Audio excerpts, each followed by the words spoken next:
করে যৌবন শক্তি double double হয়ে যাবে, সে কোনোদিন বুড়া হবে না। জোরে কোন সুবহানাল্লাহ।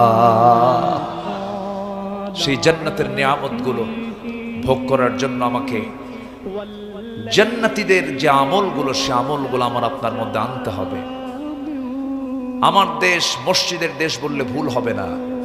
4.5 লক্ষ মসজিদ যে দেশে। আমার একটা সফর ছিল বেশ কয়েক বছর আগে সাউথ কোরিয়াতে।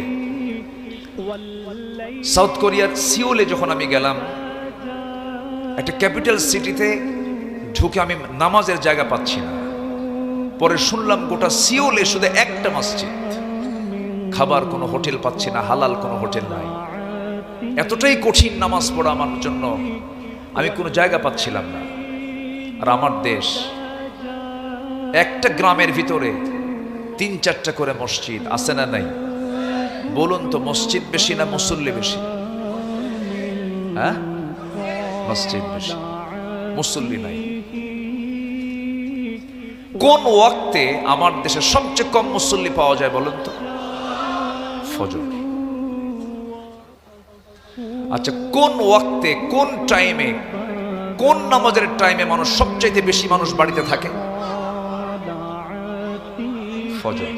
ফজর, ফজরই বাড়িতে থাকে। ঠিক আছে কিনা?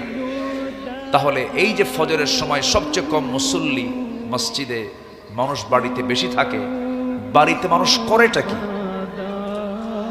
মেরাজে যায়। কই যায়? নামাজ পড়ে না।